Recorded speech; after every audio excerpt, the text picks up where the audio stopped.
الحمد لله نحمده ونستعينه ونستغفره ونؤمن به ونتوكل عليه ونعوذ بالله من شرور أنفسنا ومن سيئات أعمالنا من يهده الله فلا مضل له ومن يضلل فلا هادي له ونشهد أن لا إله إلا الله وحده لا شريك له ونشهد أن سيدنا ومولانا محمدا عبده ورسوله صلى الله تعالى عليه وعلى آله وأصحابه وبارك وسلم تسليما كثيرا كثيرا أما بعد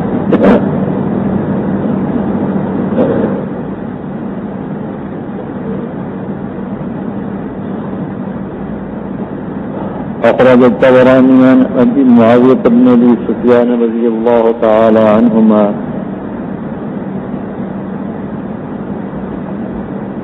قال قال رسول الله صلى الله عليه وسلم سبوا علي من 7 قرب من آبار شتى حتى أخرج إلى الناس فعهد إليهم قال فخرج عاتبا رأسه صلى الله عليه وسلم حتى صعد المنبر فحمد الله وأثنى عليه ثم قال إن عبدا من عباد الله خير بين الدنيا وبين ما عند الله فاختار ما عند الله فلم يلقنها إلا أبو بكر رضي الله تعالى عنه فبكى فقال نفديك بآبائنا وأمهاتنا وأبنائنا يا رسول الله فقال رسول الله صلى الله عليه وسلم على رسلك أفضل الناس عندي في الصحبة وذات اليد ابن أبي قحافة انظروا هذه الأبواب الشوارع في المسجد فسدوها إلا ما كان من باب أبي بكر فإني رأيت عليه نورا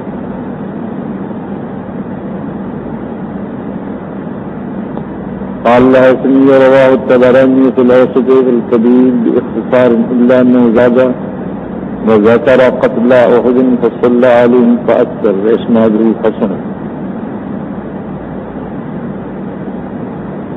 وأخرج البيهقي عن أيوب بن بشير رضي الله تعالى عنه أن رسول الله صلى الله عليه وسلم قال في موضع أفيضوا علي فذكر بنهجه وزاد فكان أول ما ذكر بعد حمد الله والثناء عليه ذكر أصحاب أحد فاستغفر لهم ودعا لهم ثم قال يا معشر المهاجرين إنكم أصبحتم تزيدون والأنصار على هيئتها لا تزيد وإنهم عيبة التي أغيت إليها فأكرموا كريمهم وتجاوزوا عن مسيئهم.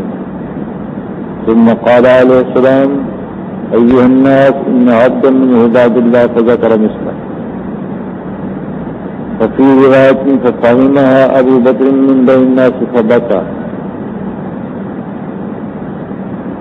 وعند أحمد عن أبي سعيد رضي الله تعالى عنه قال كتب رسول الله صلى الله عليه وسلم فقال إن الله تعالى خير عبدا من بين الدنيا وبين ما عنده فاختار ذلك العبد ما عند الله.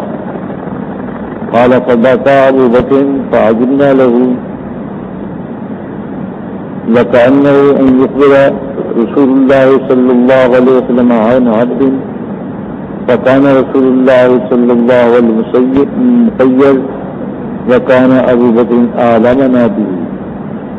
فقال رسول الله صلى الله عليه وسلم إن أمن الناس على صحبتي علي في صحبته وماله أبو بكر لو كنت متخذا خليلا غير ربي لاتخذت أبا بكر خليلا ولكن قلت الإسلام مودته لا يبقى في المسجد باب إلا سد إلا باب أبي بكر. وأخرجه البخاري عن ابن عباس رضي الله تعالى عنهما أن رسول الله صلى الله عليه وسلم خرج في مرضه الذي مات فيه عاصبا رأسه بعصابة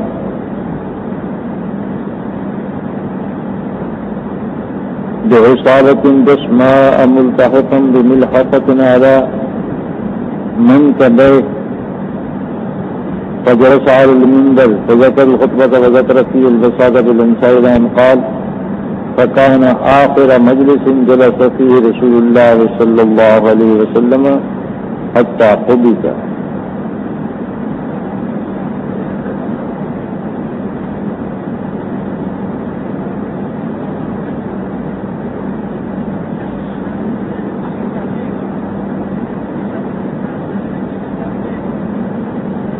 حضرت معاویہ بن ابی سفیان رضی اللہ تعالیٰ عنہ فرماتے ہیں کہ رسول اللہ صلی اللہ علیہ وسلم نے فرمایا مجھ پر مختلف کنوؤں کے 7 مشکیزیں ڈالو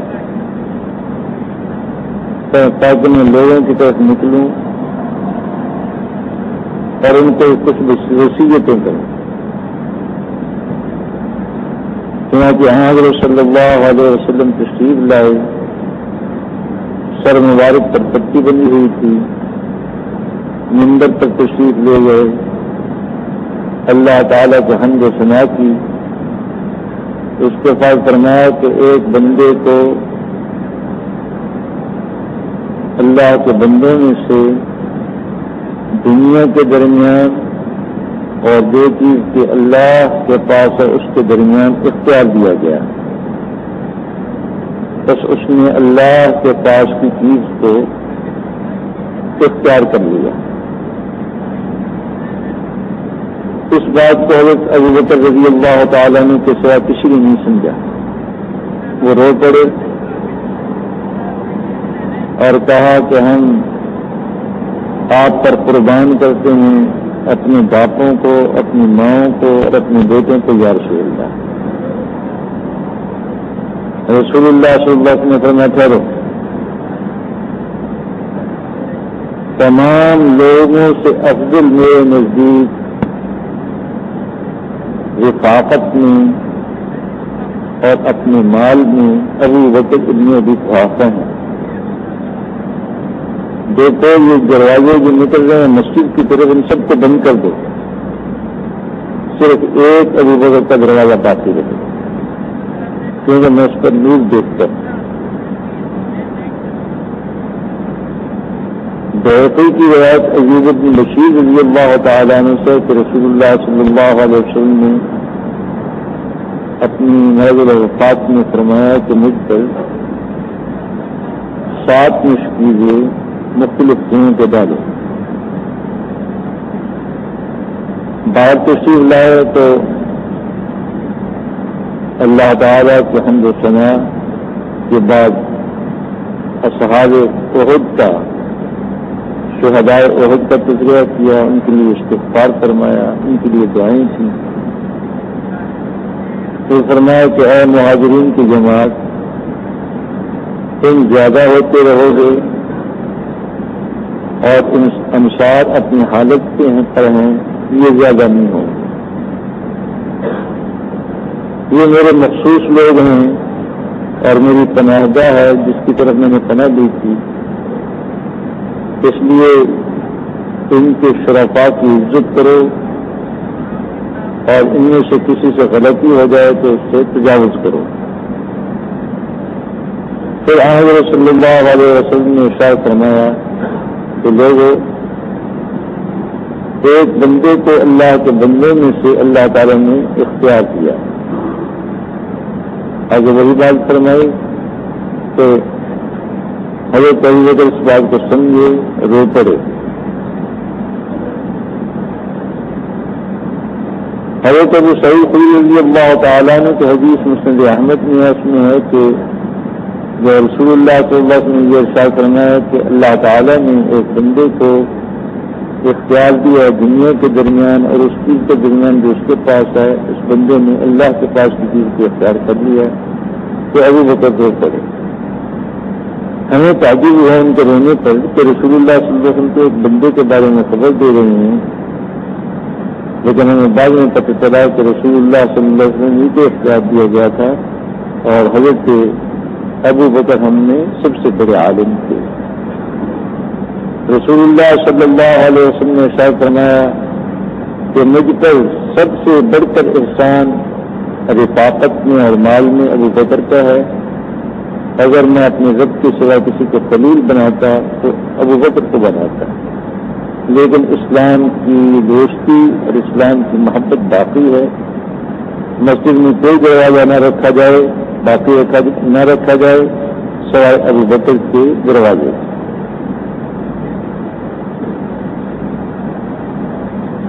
یہ حضرت صلی اللہ علیہ وسلم کا آخری خطبہ شریف ہے. اس کے بعد آپ کبھی منبر پر رونق افروز نہیں کیے.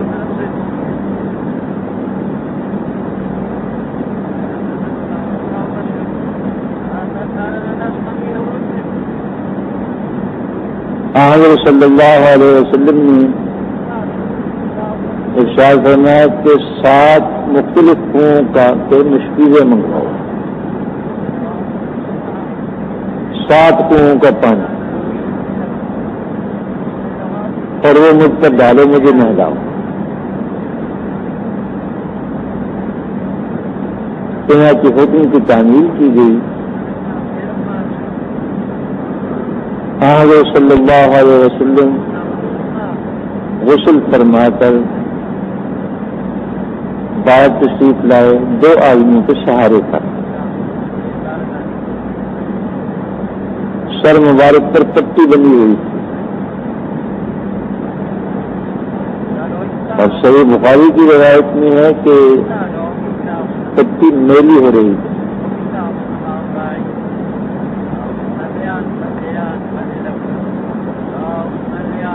باہر تشریف لائے.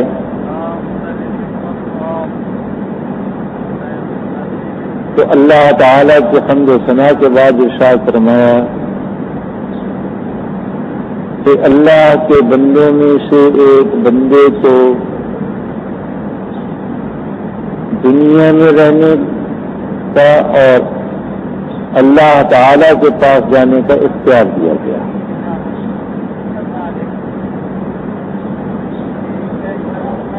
اس نے اللہ کے پاس جو نعمتیں ہیں ان کو اختیار کر لیا، دنیا میں رہنا پسند نہیں.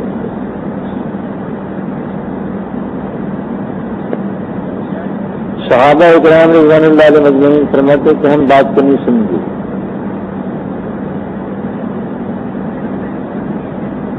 حضرت ابوبکر رضی اللہ تعالیٰ عنہ یہ سن کر رونے لگے اور کہنے لگے کہ بآبائنا و امہاتنا و ابنائنا یا رسول اللہ، یا رسول اللہ ہمارے باپ، ہماری مائیں، ہمارے بیٹے آپ پر قربان. صحابہ فرماتے ہیں کہ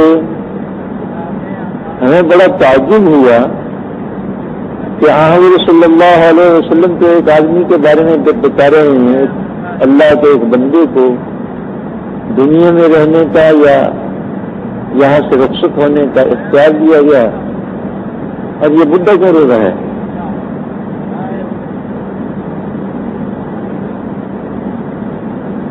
لیکن اصل بات یہ تھی کہ حضرت صلی اللہ علیہ وسلم خود اپنے بارے میں ارشاد فرما رہے تھے.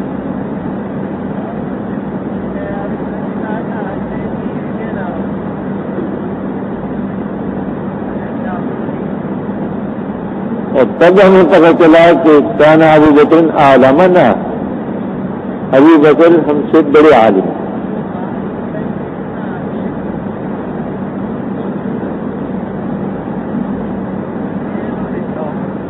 یہاں یہ بات یاد رکھو کہ حضرات انبیاء کرام علیہم الصلوۃ والسلام کے بارے میں تو اللہ تعالیٰ کی مستقل سنت کی لیے آتی ہے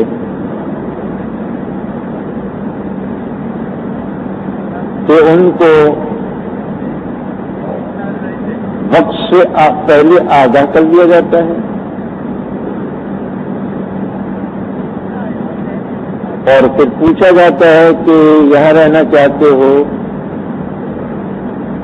تو مزید تاخیر کر دی جائے. یا چلنا چاہتے ہیں تو وقت مقررہ آ چکا ہے.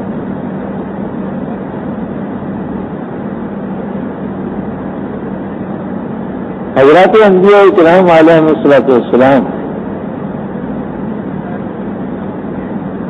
جن کی نظر دنیا تک محدود نہیں ہے بلکہ ان کو اس آڑ کے پار کی چیزیں بھی ویسی نظر آ رہی ہیں جیسے یہاں کی چیزیں نظر آتی ہیں. وہ اس اختیار ملنے پر دنیا میں رہنا کب پسند کریں گے؟ تمام انبیاء کرام علیہم السلام کا جواب ایک ہی رہا کہ چلنا ہے یعنی رہنا.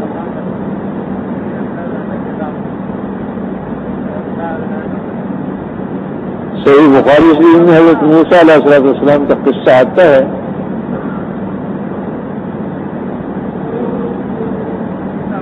کہ ملک الموت ان کے پاس آئے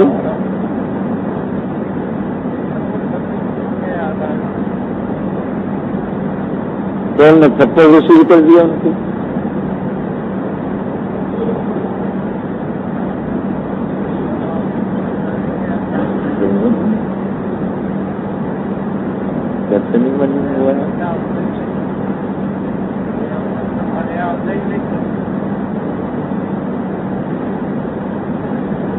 آنکھ نکل گئی.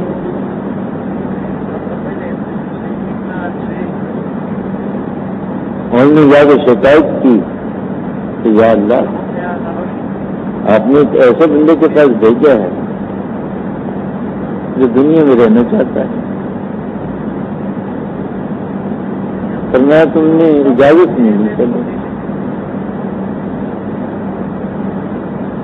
آنکھ تو تمہاری بنا دیتے ہیں دوبارہ. جاؤ جا تو ان سے پہلے پوچھو اور ان کو یہ کہو کہ اگر دنیا میں رہنا چاہتے ہیں تو ایک بیل پر ہاتھ رکھ دیں, جتنے بال ہاتھ کے نیچے آئیں گے اتنے سال ان کی عمر مزید بڑھا دیں.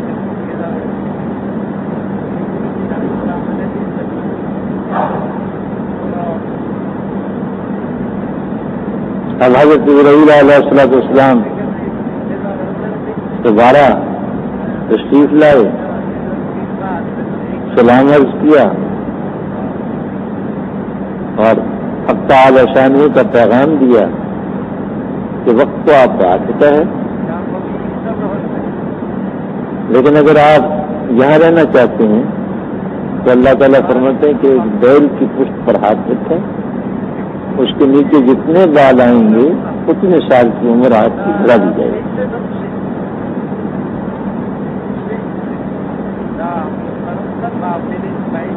موسیٰ علیہ السلام کو پیغام ملا تو موسیٰ علیہ السلام نے شاید فرمانے لگے کہ اس کے بعد کیا ہوگا؟ کہیں گے پھر چلیں گے. فرمایا پھر ابھی کیوں نہ چلے؟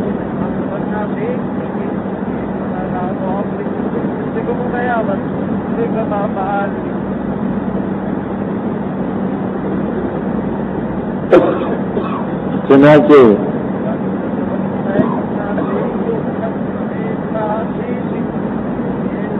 فرمانے لگے کہ ذرا وہاں تک پہنچا دو مجھے, رمیتم بحجر بیت المقدس کے قریب. وہاں پہنچے, جان قبض ہوئی. تو حضرات انبیاء کرام علیہ السلام کا اکرام کیا جاتا ہے تو بغیر اجازت کے فرشتہ ان کے پاس. ہمارے شیخ نبی اللہ مرکزی فرماتے تھے کہ ایک دفعہ اسرائیل سے ملاقات ہوئی,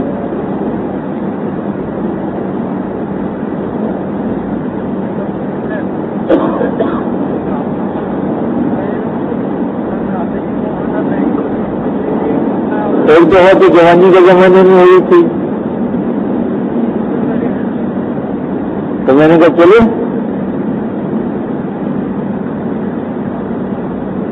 تو اس کو نہیں کہا نہیں ابھی بہت وقت.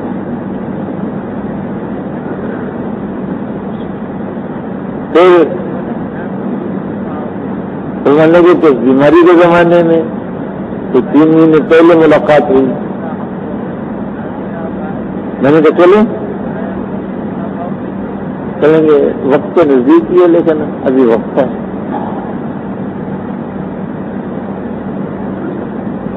وفات سے چند دن پہلے فرمانے لگے کہ آج اسرائیل سے ملاقات ہوئی.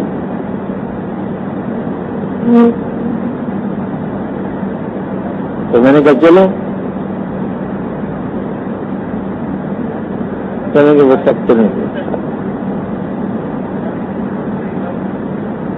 لیکن میں نے ان سے پوچھا کہ یہ اجازت انبیاء کرام علیہ السلام سے لی جاتی ہے.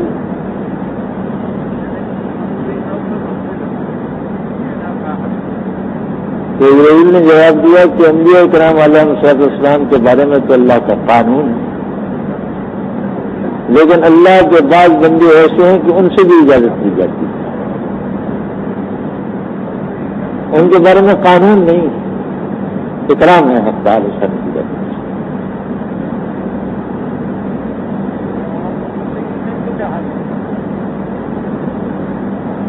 تو حضرت صلی اللہ علیہ وسلم کا یہ ارشاد کہ ایک بندے کو اللہ کے بندوں میں سے دنیا کے رہنے کے درمیان اور جو کچھ اللہ کے پاس ہے اس کے درمیان اختیار کیا گیا کہ ان دونوں میں سے کس چیز کو اختیار کرتے تو وہ معاذ اللہ کو اختیار کر لیں.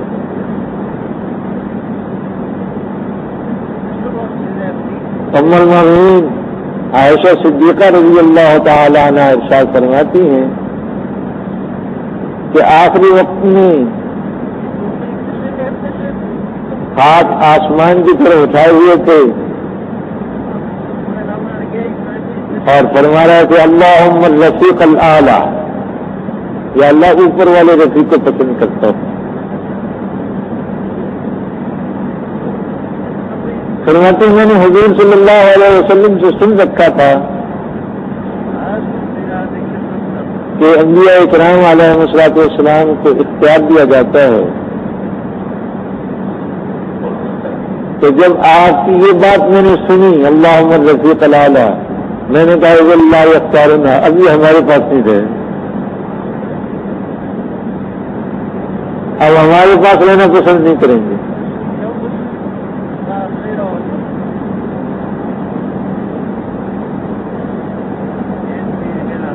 دوسری بات یہ کہ حضرت صلی اللہ علیہ وسلم نے ارشاد فرمایا کہ 7 کنویں کے مشکیزیں لاؤ اور وہ مجھ پر ڈالو. یہ چیز صحت کے لیے مفید ہے، لیکن بھائی علاج کسی طبیب کے مشورے کے بغیر نہیں ہوتا. اصول قاعدہ نہیں ہے. بسا اوقات حضرت صلی اللہ علیہ وسلم اس تدبیر سے علاج فرماتے. کوئی بیمار ہوتا تو فرماتے کہ 7 کنویں کے پانی لاؤ اور مریض کو غسل کرواؤ. تو اس موقع پر حضرت صلی اللہ علیہ وسلم کو ذوق بہت تھا اور آپ کی خواہش تھی کہ باہر تشریف لا کر ایک دفعہ سب کو زیارت بھی کروا دیں اور کچھ مسائل بھی فرما دیں. اس لیے فرمایا کہ مجھے 7 کنویں کے پانی کے ساتھ غسل دو تاکہ اگر تھوڑی قوت آ جائے تو میں لوگوں کی طرف نکلوں اور ان کو کچھ وصیتیں کروں، کچھ نصیحتیں کروں. چنانچہ غسل فرمانے کے بعد تشریف لائے.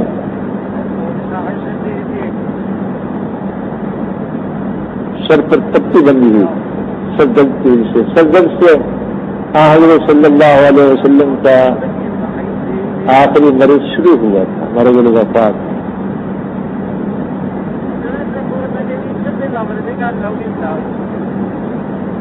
اور ہمارے یہاں جاہلوں نے آخری دوشنبہ، سفر کا آخری دوشنبہ، اس کو بہت بابرکت بنا دیا ہے.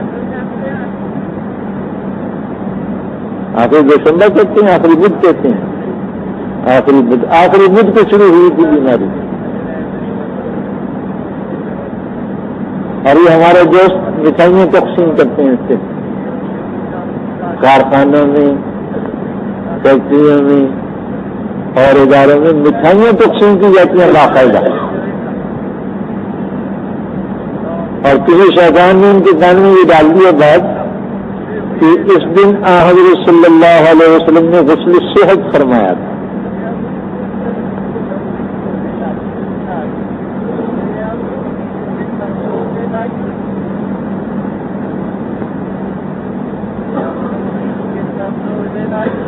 مطلب یہ کہ جس دن حضرت رسول اللہ صلی اللہ علیہ وسلم کی بیماری شروع ہوئی، منافقوں نے، زندیقوں نے ان سے اس دن مٹھائیاں تقسیم کروائیں.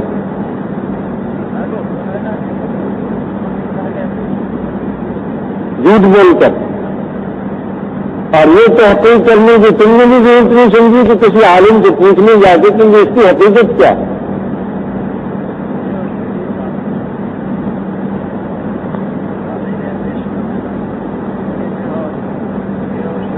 یہ خالص جھوٹ ہے کہ حضرت صلی اللہ علیہ وسلم نے کسی آخری بدھ کو غسل صحت فرمایا ہو. خالص جھوٹ. اور اس کی بنیاد پر مٹھائیاں تقسیم کرنا خالص جہالت.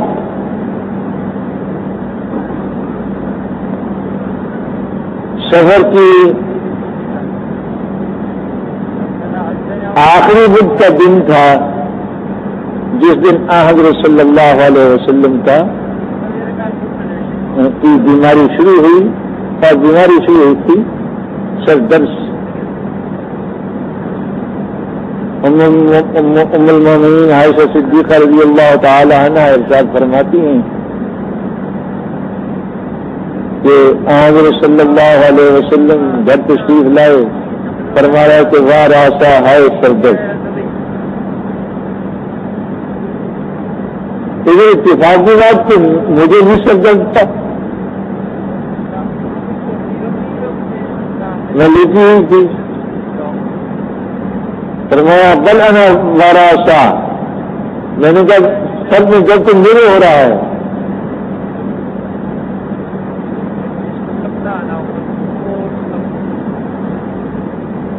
احساس سمجھ لگے عائشہ تو میرے سامنے مر جائے تو میں تجھے اپنے ہاتھ سے غسل دوں، اپنے ہاتھ سے کفن پہناؤں، تیری نمازی جنازہ پڑھوں اور اپنے ہاتھ سے دفن کروں. میں نے کہا جی ہاں، آپ تو یہی کہیں گے مر جائے تاکہ میرے بعد کسی اور سی بیوی کو لائیں. ایسے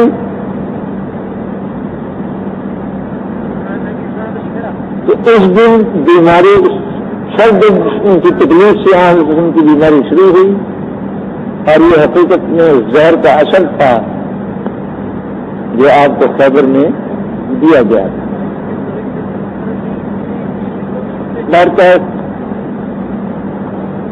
باہر تشریف لائے، منبر پر تشریف لے گئے تو یہ بات ارشاد فرمائے کہ اللہ کے ایک بندے کو اختیار دیا گیا ہے. یہ بات سن کر حضرت ابوبکر رضی اللہ تعالیٰ نے سمجھ گئے اور رونے لگے. حضرت ابو سعید خدری رضی اللہ تعالیٰ نے فرماتے ہیں کانا ابو بکر عالمنا، ابو بکر ہم سے سب سے بڑے عالم. علم قسم سے معلومات کا نام نہیں، معلومات زیادہ ہوں کسی کو اس کا نام علم نہیں ہے. کسی چیز کی صحیح حقیقت تک پہنچ جانا اس کا نام علم ہے.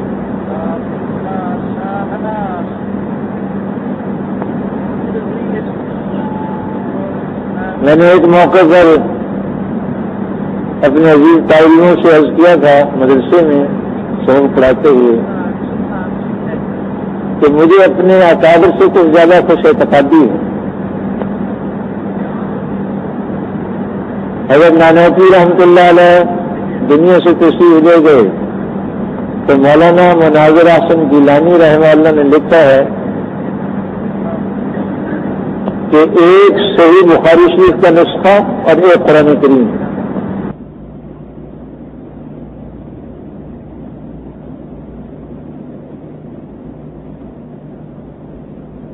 مرزا غالب کا شعر نقل کیا ہے کہ چند تصویریں بتاں اور چند حسینوں کے خطوط بعد مرنے کے میرے گھر سے یہ سامان نکلا. لیکن حجت الاسلام کہلاتے تھے.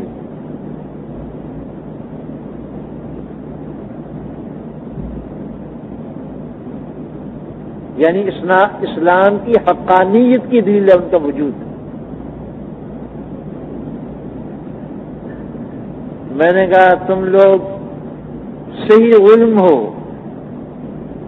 سال ہا سال کے بعد غور و فکر کر کے قرآن و حدیث کے دلائل کو دیکھ کر کے جس نتیجے پر پہنچو گے، میرا عقیدہ یہ ہے کہ میرے اکابر آنکھ کھولتے ہی وہاں پہنچ جاتے تھے.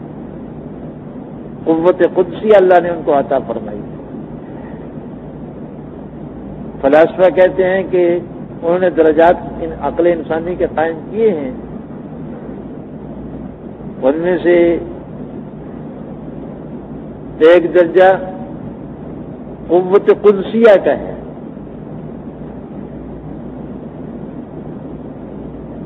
انبیاء اور اولیاء اعلیٰ درجے کے ان کو یہ قوت قدسیہ عطا ہوتی ہے. ان کو مقدمات کی ترتیب دینے کی ضرورت نہیں ہوتی، کسی بات پر غور و فکر کرنے کی ضرورت نہیں ہوتی، بلکہ جب بھی وہ کسی چیز کی طرف متوجہ ہوتے ہیں اس کی حقیقت تک پہنچ جاتے فوراً حدث کے طور پر. اس کا نام علم ہے، حرف شناسی کا نام علم نہیں.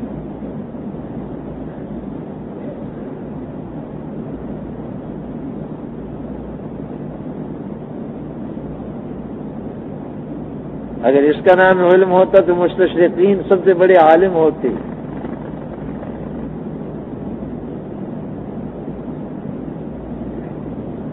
مفتاح کنوز السنہ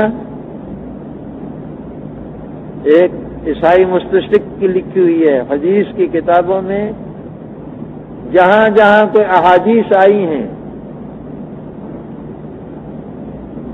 ان کو عنوانات پر تقسیم کر دیا اس نے. مثلا حضرت عائشہ کے بارے میں کیا کیا احادیث ہے، اور مستشرقین کی ایک جماعت نے بڑی بڑی موٹی موٹی 8 جلدوں میں جو اب 16 جلدوں میں چھپی ہے یہ بتایا کہ فلاں لفظ حدیث کی فلاں کتاب میں فلاں باب میں آیا ہے.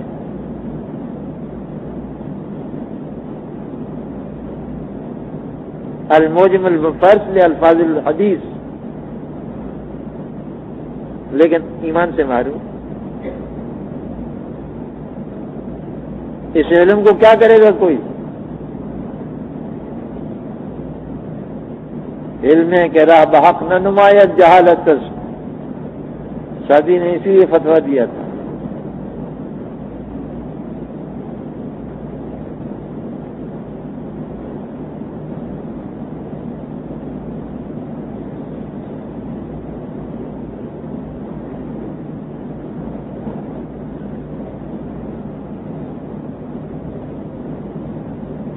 شادی بشوئے لوح دل از نقش غیر حق. شادی بشوئے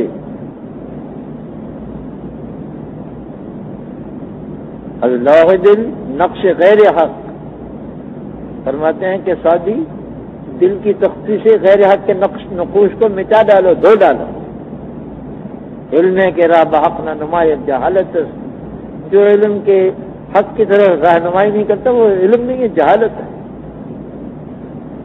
جز یاد دوست ہر چه کنی عمر ضایع است،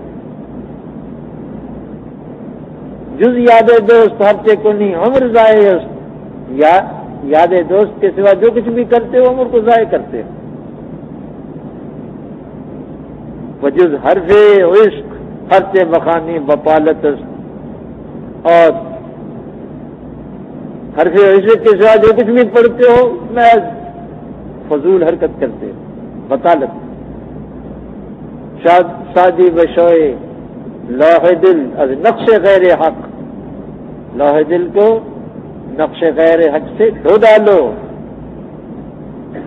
علم کے راہ بحق نہ نمائے جہالت. وہ کیا علم ہے جو اللہ تک نہیں پہنچاتا؟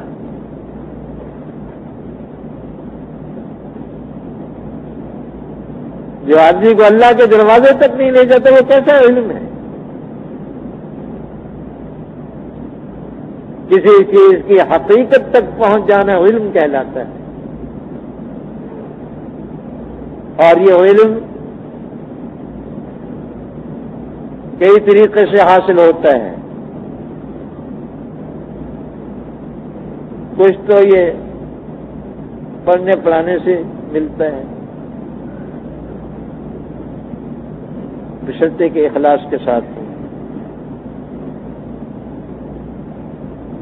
کبھی اللہ کے مقبول بندوں کی صحبت میں رہنے سے علم ملتا ہے. دل میں ایک بصیرت پیدا ہو جاتی ہے، وہ حقائق کو پہچانتی.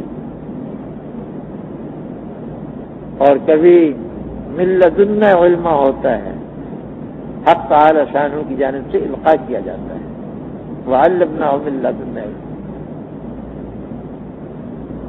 سیدنا ابوبکر صدیق رضی اللہ تعالی عنہ کا علم حضرت صلی اللہ علیہ وسلم کی صحبت بابرکت کا اثر تھا کہ ان کے قلم میں وہی چیز آتی تھی جو حضرت صلی اللہ علیہ وسلم کے قلم میں آتی ہے. دوسری بات آتی ہے، اسی لیے لقب صدیق ہوا. صدیق اس کو کہتے ہیں سر کے بالوں سے لے کر، سر کی چوٹی سے لے کر پاؤں کے ناخنوں تک صدق ہی صدق ہو، کذب کا نام و نشانہ ہو تو صدیق کہلاتا ہے. قرآن کریم نے بطور خاص یوسف وحی صدیق کہا ہے، حضرت یوسف علیہ السلام. ویسے صدیقین کا لفظ عام بولا ہے،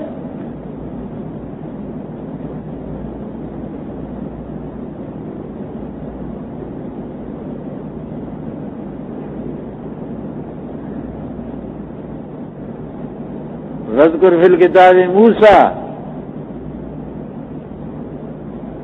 إِنَّهُ كَانَ صِدِّيقًا نَبِيًّا. وہ صدیق تھے، موسیٰ علیہ السلام کو کہا.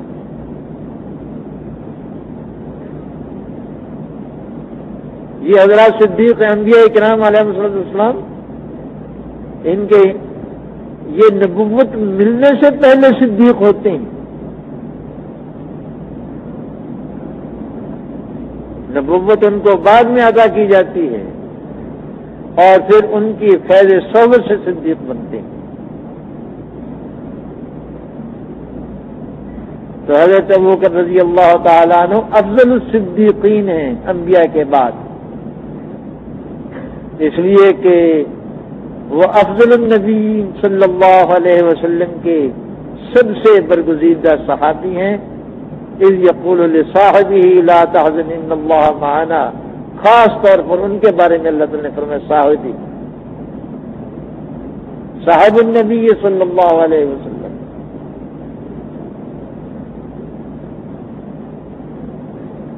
اس لیے میں نے کہا کہ امیر المومنین کا لفظ جو ہے نا، یہ حضرت عمر کے بعد کے زمانے میں ایجاد ہوا. امیر المومنین کی اصطلاح خلیفۃ المسلمین کے لیے حضرت عمر کے زمانے میں ایجاد ہوئی. صحابہ نے حضرت عمر کو امیر المومنین کہنا شروع کیا. حضرت ابوبکر رضی اللہ تعالیٰ کو امیر المومنین نہیں کہتے تھے، ان کو امیر المومنین نہیں کہا جاتا تھا، ان کو جب بھی بلاتے یا خلیفۃ رسول اللہ کہہ کر بلاتے تھے، رسول اللہ صلی اللہ علیہ وسلم کے خلیفہ۔ رسول اللہ صلی اللہ علیہ وسلم کی مسند کی جانشینی انہی کو زیبا کی۔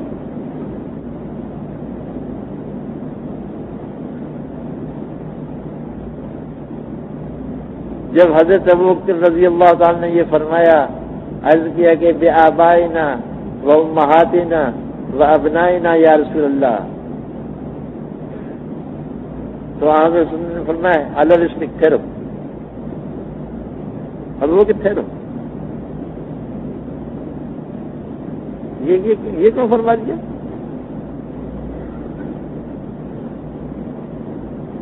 اس میں بھی رمز تھی، زبان کھل گئی تھی صدیق کی، ایسا نہ ہو کہ یہ دھانا پھوٹ پڑے اور سب کچھ بہا کے لے جائے، ٹھہر جاؤ، بند لگا دیا۔ غم و اندو کی وجہ سے سیلاب امنڈ آئے اور حاضرین کے لیے اس کا برداشت کرنا مشکل ہو جائے، فرما دیا اللہ نے اس لیے ٹھہر جاؤ، بند لگا دیا۔ وہ خاموش ہو گئے۔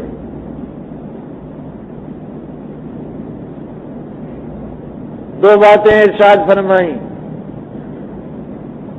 ایک بات تو یہ ارشاد فرمائی کہ اس دنیا میں، بھری دنیا میں کسی صاحب نے ہم پر کوئی احسان کیا، ہم اس کا بدلہ چکا چکے ہیں۔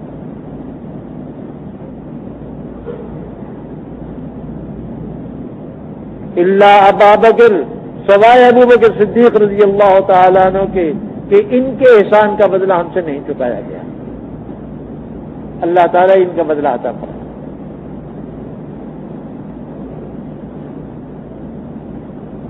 اور دوسری یہ بات فرمائی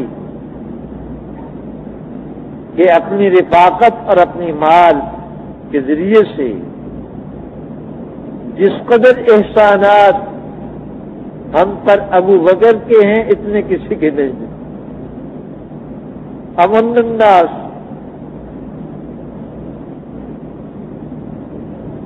بصحبت ہی و مالی، ابو بکر۔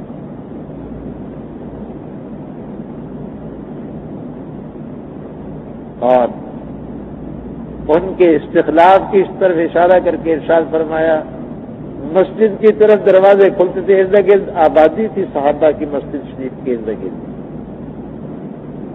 اور جلدی سے نماز کے آنے کے لیے دروازے کھول رکھے تھے،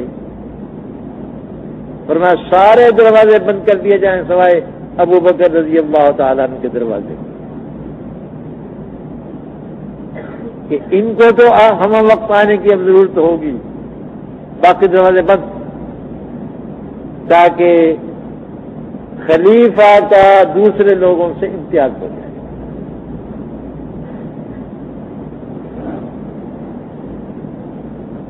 اسی خطبے میں دو باتیں اور ارشاد فرمائیں،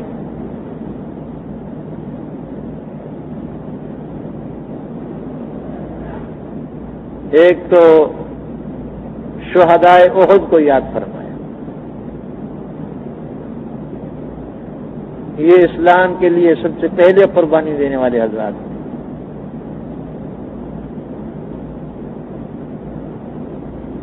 ان کے لیے دعائے رحمت فرمائی، استغفار فرمایا۔ حدیث شریف میں آتا ہے کہ حضرت صلی اللہ علیہ وسلم اپنے وصال سے چند دن پہلے احد گئے، شہدائے احد کی قبروں پر گئے اور باقاعدہ وہاں نماز جنازہ پڑھی۔ یہ عجائبات میں سے ہے۔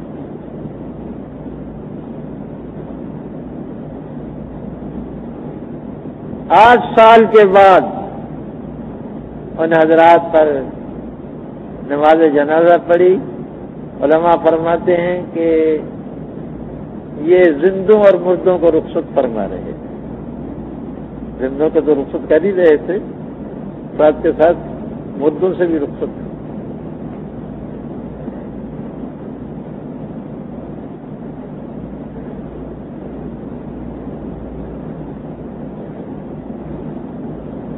اور دوسری بات یہ ارشاد فرمائی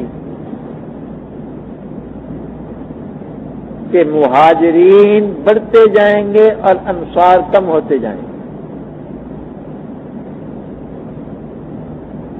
یہ دو طبقے تھے، ایک مہاجرین کا جنہوں نے حضرت صلی اللہ علیہ وسلم کی معیت میں ہجرت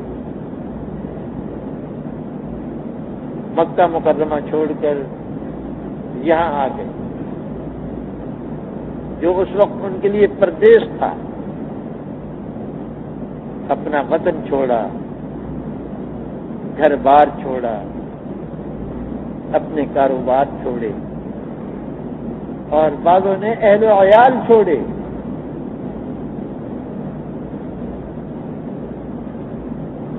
ایسے حضرات بھی تھے ہجرت کر کے تشریف لے آئے لیکن بال بچے وہاں ہیں، ان کے منگانے کا کوئی انتظام نہیں ہو سکتا.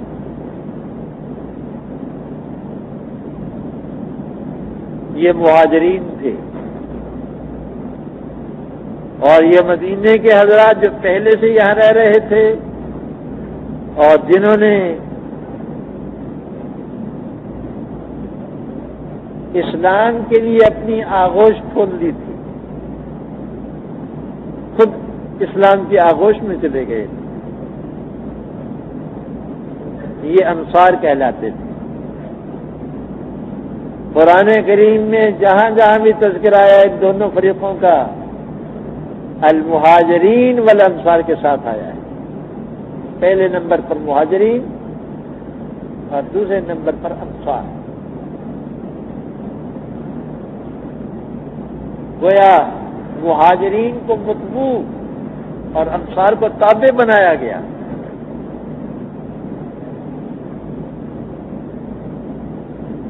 ارشاد فرمایا کہ یہ انصار کرشی و عیبتی میرے اعضائے باطنی ہیں، اور عیبہ کہتے ہیں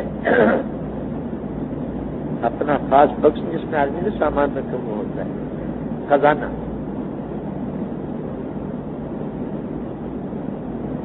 مطلب یہ ہے کہ انہوں نے مجھے پناہ دی،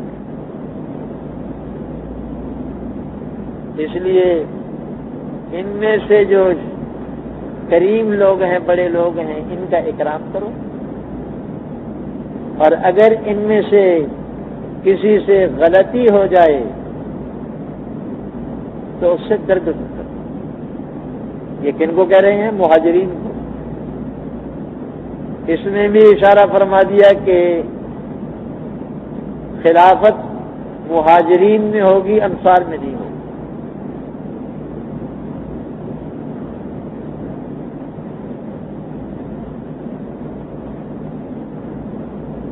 اور یہ حدیث پہلے گزر چکی ہے کہ حضرت صلی اللہ علیہ وسلم نے اسی خطبے میں ارشاد فرمایا تھا اللہم اغفر للانصار ولابناء الانصار ولابناء ابناء الانصار. یا اللہ انصار کی بخشش فرما، انصار کی اولاد کی بخشش فرما، اور ان کی اولاد کی بخشش فرما.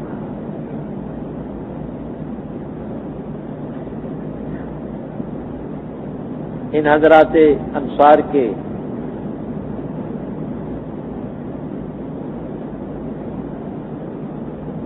عام مسلمانوں پر بڑے احسانات. اسلام پر احسان کہنا تو غلط ہوگا، بلکہ اسلام کا احسان ان پر تھا. ظاہر میں رسول اللہ صلی اللہ علیہ وسلم پر ان کے احسانات تھے، لیکن حقیقت میں حضرت صلی اللہ علیہ وسلم کی ان پر احسانات تھے. یہ حضرت صلی اللہ علیہ وسلم کے عشاق تھے. بالکل وہی نقشہ نظر آتا تھا جو شمع اور پروانوں کا نظر آیا کرتا ہے. جس طرف حضرت صلی اللہ علیہ وسلم نکلتے تھے حضرات انصار حضرت صلی اللہ علیہ وسلم کی جلوں میں ہوتے تھے، اور ہر قربانی حضرت صلی اللہ علیہ وسلم کی ذات اقدس کے لیے دینے کو تیار نہیں. وہ جو حوازن کے جنگ حوازن کے موقع پر قصہ پیش آیا تھا انصار کا، میں ذکر کر چکا ہوں، صحیح بخاری شریف میں ہے کہ نوجوان انصاری کے منہ سے نکل گیا تھا کہ حضرت صلی اللہ علیہ وسلم اپنوں کو دیتے ہیں، ان کو مکہ یاد آ گیا، اور ہماری تلواروں سے ابھی تک خون ٹپک رہا ہے. حضرت صلی اللہ علیہ وسلم نے ان کو خیمے میں ایک خیمے میں جمع ہونے کو حکم، الگ بالکل. حضرات جمع ہو گئے، حضرت صلی اللہ علیہ وسلم تشریف لائے، فرمایا یہاں انصار کے علاوہ کوئی اور آدمی تو نہیں ہے؟ ہر جگہ کہ حضور اور تو کوئی نہیں ہے، ہمارا بھانجا ہے تو دوسرے قبیلے کا، انصار کا نہیں ہے، لیکن ہمارا بھانجا ہے. فرمایا اس کو رہنے دو، فإن ابن اخت القوم منهم، کیونکہ کسی قوم کا بھانجا انہیں میں شمار.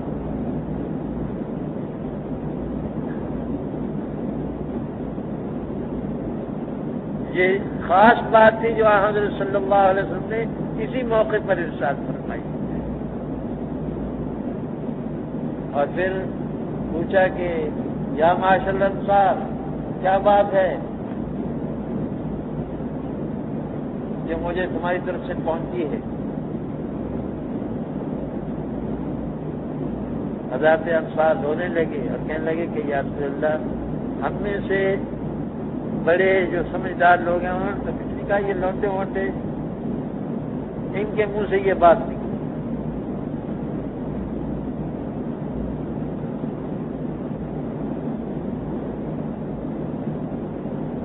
عجیب و غریب وہاں مکالمہ ہوا. حضرت صلی اللہ علیہ وسلم نے فرمایا کہ اچھا تم بھول گئے ہو، تم گمراہ تھے، اللہ نے میری وجہ سے تمہیں ہدایت دی.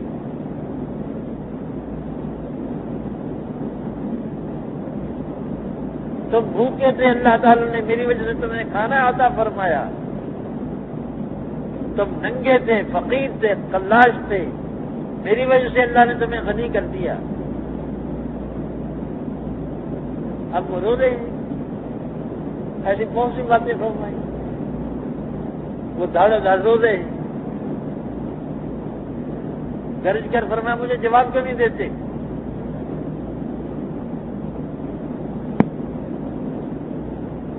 وہ صرف اتنا کہہ پائے کہ اللہ اور اللہ کے رسول کے ہم تک بہت احسان، بہت احسان. فرمایا جواب دو، تم جواب دینا چاہو تو جواب دے سکتے ہو کہ تجھے تیری قوم نے رہنے نہیں دیا تھا، نکال دیا تھا، ہم نے تجھے پناہ دی تھی، لوگ تجھ کو گالیاں دیتے تھے، ہم نے تیرے لیے یہ کیا، وہ یہ کرتے تھے، ہم نے یہ کیا، وہ یہ کرتے تھے، ایسی کئی باتیں گنواتی ہوں. لیکن انہوں نے صرف اتنا ہی کہا کہ اللہ اور اللہ کے رسول کا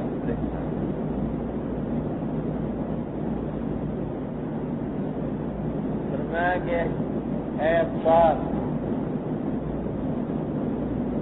کیا تم اس بات پر راضی نہیں ہو کہ لوگ شام کو اونٹ اور بکریاں لے کر اپنے گھروں کو جائیں اور تم اللہ اور اللہ کے رسول کو لے کر جائیں؟